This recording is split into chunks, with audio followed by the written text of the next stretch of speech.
ओम शांति। आज हम बाबा के 10-12-78 के अव्यक्त महावाक्य रिवाइज करेंगे।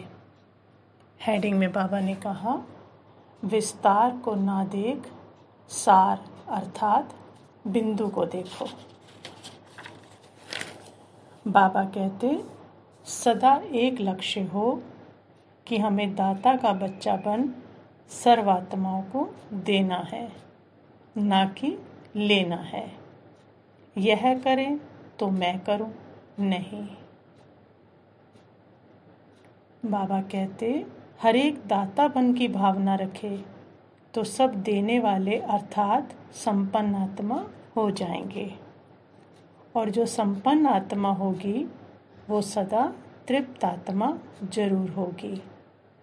मैं देने वाले दाता का बच्चा हूँ, देना ही लेना है।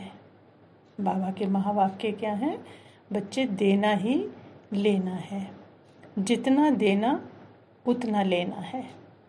दातापन की भावना सदा निर्विघ्न इच्छा मात्रम अविद्या की स्थिति का अनुभव कराती है, क्योंकि जब देने लगते हैं दाता के बच्चे बन, तो इच्छाएं क्या हो जाती हैं? देने वाले की इच्छा अपने आप खत्म हो जाती है। सदा एक लक्ष्य की तरफ नजर रहे, और वो लक्ष्य है बिंदी। एक लक्ष्य अर्थात बिंदी की तरफ सदा देखने वाले, अन्य कोई भी बातों को देखते हुए भी ना देखें। नजर एक बिंदु की तरफ हो। जैसे यादगार रूप में दिखाया है ना, कि मछली की तरफ नजर नहीं थी, लेकिन मछली की तरफ उनकी नज़र नहीं थी, लेकिन आँख की भी बिंदु में थी। तो मछली है विस्तार और सार है बिंदु। तो विस्तार को नहीं देखा, लेकिन सार अर्थात एक बिंदु को देखा। इसी प्रकार अगर कोई भी बातों के विस्तार को देखते तो विघ्नों में आते हो, और सार अर्थात एक बिंदु रूप स्थिति बन जाती तो फुल स्टॉप अर्थात बिंदु लग जाती। तो कर्म में भी फुल स्टॉप अर्थात बिंदु। तो विस्तार को देखेंगे तो बाबा कहते विघ्न आएंगे, और सार को देखेंगे तो क्या बन जाएगी? बिंदु रूप स्थिति बन जाएगी। स्मृति में भी बिंदु अर्थात बीज रूप स्टेज हो जाती। बाबा कहते ये विशेष अभ्यास अब करना है। विस्तार को देखते भी ना देखें, सुनते हुए भी ना सुने, ये प्रैक्टिस अभी से चाहिए। तब अंत के समय में जब चारों ओर हलचल की बड़ी दुखदाई आवाज़ होगी, अति भयानक दृश्य होंगे, उसमें पास हो सकेंगे। अभी की बातें तो उसकी भेंट में कुछ भी नहीं है। बाबा कह रहे हैं अभी जो विघ्न या समस्याएं आ रही, जो आने वाली हैं, उसकी भेंट में कुछ भी नहीं है। अगर अभी से ही देखते हुए ना देखना, सुनते हुए ना सुनना, यह अभ्यास नहीं होगा, तो अंत में उस विकराल दृश्य को देखते एक घड़ी के पेपर में सदा के लिए फेल मार्क्स मिल जाएगी। इसलिए यह भी विशेष अभ्यास चाहिए। बाबा टेंशन दिलवा रहे हैं, अभी से ये अभ्यास करो कि देखते हुए ना देखो, सुनते हुए भी ना सुनो, और बिंदु रूप में स्थित हो जाओ। ये प्रैक्टिस बाबा कहते हैं बहुत चाहिए, जिसमें साकार शरीर भी आकारी रूप में अनुभव हो। जैसे आकार रूप में देखा ना, ब्रह्मा बाबा को देखा, साकार शरीर भी आकारी फरिश्ता अनुभव किया ना, चलते फिरते कार्य करते आकारी फरिश्ता अनुभव करते थे।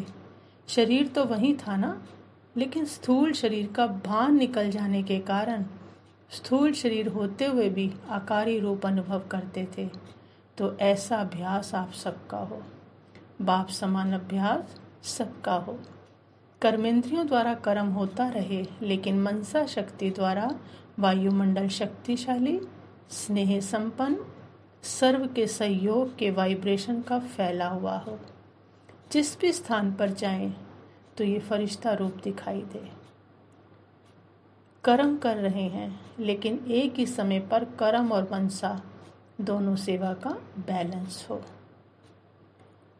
बाबा कहते कर्म भले बहुत साधारण हो, लेकिन स्थिति ऐसी महान हो जो साधारण काम होते हुए भी साक्षात्कार मूर्त दिखाई दे।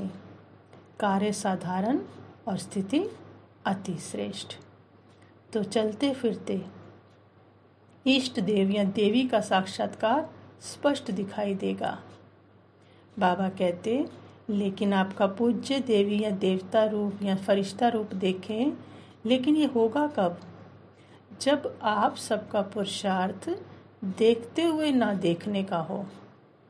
बाबा कहते, कब वो हम लोगों में देवता रूप और फरिश्ता रूप देखेंगे, पूज्य देवी देखेंगे? जब आपका पुरुषार्थ देखते हुए भी ना देखने का हो, तब ही अनेक आत्माओं को भी आप महान आत्माओं का ये साधारण रूप देखते हुए भी दिखाई नहीं देगा। समझ में आई? बाबा ने कितना गहरा राज बता दिया। जब हम देखते हुए भी नहीं देखेंगे दुनिया की कलयुगी बातों को, विस्तार को, तो दुनिया की अनेक आत्माएं भी हम आत्माओं के इस साधारण रूप को नहीं देखेंगी, उनको दिखाई नहीं देगा। उनको क्या दिखाई देगा? पूज्य स्वरूप दिखाई देगा। आँख खुले खुले 1 सेकंड में साक्षात्कार होगा। ऐसी स्टेज बनाने के लिए विशेष अभ्यास बताया कि देखते हुए भी ना देखो बच्चे, और सुनते हुए भी ना सुनो। एक ही बात सुनो और एक बिंदु को ही देखो। विस्तार को ना देख एक सार को देखो। विस्तार को ना सुनते हुए सदा सार को ही सुनो। तो ये क्या बन जाएगा? मधुबन, जादू की नगरी बन जाएगा। फिर बाबा कहते, ईश्वरीय परिवार में आई हुई आत्मा में कोई विशेषता ना हो, ये हो नहीं सकता। कई बार बच्चों को अपने में नहीं दिखती ना कि हमारे में क्या विशेषता है। बाबा कहते, कोई विशेषता ना हो, ये तो हो नहीं सकता। तो अपनी विशेषता को जान, उसको कर्म में लगाओ, क्योंकि आत्मा खुद जान सकती है सिर्फ अपनी विशेषता। तो उसको जान, बाबा कहते, उसको कर्म में लगाओ। जो भी गुण अथवा विशेषता हो, चाहे कर्मणा का गुण हो, चाहे मधुरता का ही गुण हो, स्नेह करने का ही गुण हो, उसको कार्य में लगाओ। कोई कहते क्या विशेषता है? आपको स्नेह करना आता है, प्यार करना आता है सबको, तो प्यार करते जाओ। मीठा बोलना आता है तो मीठा बोलते जाओ। कोई भी गुण है, बाबा कहते हैं, उसको कार्य में लगाओ। जैसे लोहा पारस से लग पारस बन जाता है ना, वैसे एक गुण या विशेषता सेवा में लगाने से सेवा का फल 1 का लाख गुना मिलने से, बाबा कहते, एक का लाख गुना मिलने से एक विशेषता अनेक समय का फल देने के लायक बन जाती है। जैसे एक बीज डालने से कितने फल निकलते हैं ना, तो एक विशेषता से लाख गुना फल मिलेगा। बाबा कहते कितने जन्म? बाबा तो 21 जन्म कहते, लेकिन हमें तो कब तक मिल रहा है? अभी तक मिल रहा है। आज भगवान के बच्चे फिर से बन गए। आज दुनिया त्राही त्राही कर रही है और हम कैसे बाप की छत्र छाया में बैठे हैं। तो एक सेवा का फल लाख गुना मिल जाता है। जैसे एक बीज डालने से कितने फल निकलते, वैसे एक भी विशेषता कर्म में लगाना, अर्थात धरनी में बीज डालना। तो ब्राह्मण परिवार में जन्म हुआ तो जन्म के साथ कोई न कोई विशेषता की तकदीर साथ लेकर ही आए हैं। सिर्फ अंतर ये हो जाता है कि उसको कार्य में कहाँ तक लगाते हैं। जन्म का भाग्य है, लेकिन भाग्य को कर्म या सेवा में लगाने से अनेक समय के भाग्य का फल निकालना, बीज बोने का ये तरीका आना चाहिए। फल तो अवश्य निकलेगा। सोचते नहीं रहना। जो लगता है, छोटी सी भी विशेषता है, उसको बाबा के कार्य में लगा दो। ऐसा नहीं हो सकता कि उसमें से फल ना निकले। तो श्रेष्ठता को सामने रखने से व्यर्थ बातें समाप्त हो जाएंगी। और अगर बाबा की सेवा में कुछ लगाएंगे तो सबसे पहला फ़ायदा तो क्या होगा कि व्यर्थ जो है वो बिल्कुल ख़त्म हो जाएगा। और जब समर्थ बढ़ता जाएगा तो सफलता क्या होती जाएगी? नज़दीक आती जाएगी।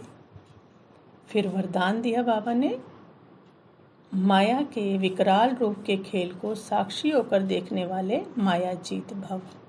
बाबा कहते, माया को वेलकम करने वाले उसके विकराल रूप को देखकर घबराते नहीं, साक्षी होकर खेल देखने में मजा आता है। क्योंकि माया का बाहर से शेर का रूप है, लेकिन उसमें ताकत बिल्ली जितनी भी नहीं है। बाबा राज बता रहे हैं हम बच्चों को। सिर्फ आप घबराकर उसे बड़ा बना देते हो। वो हमसे डरती है और हम उससे डरकर उसको बहादुर बना देते हैं। क्या करूं, कैसे होगा? लेकिन यही पाठ याद रखो, जो हो रहा है वो अच्छा है और जो होने वाला है वो और अच्छा है। साक्षी होकर खेल देखो तो माया जीत बन जाएंगे। फिर स्लोगन दिया बाबा ने, जो सहनशील हैं वे किसी के भाव स्वभाव में जलते नहीं हैं। व्यर्थ बातों को एक कान से सुन दूसरे से निकाल देते हैं। अच्छा, ओम शांति।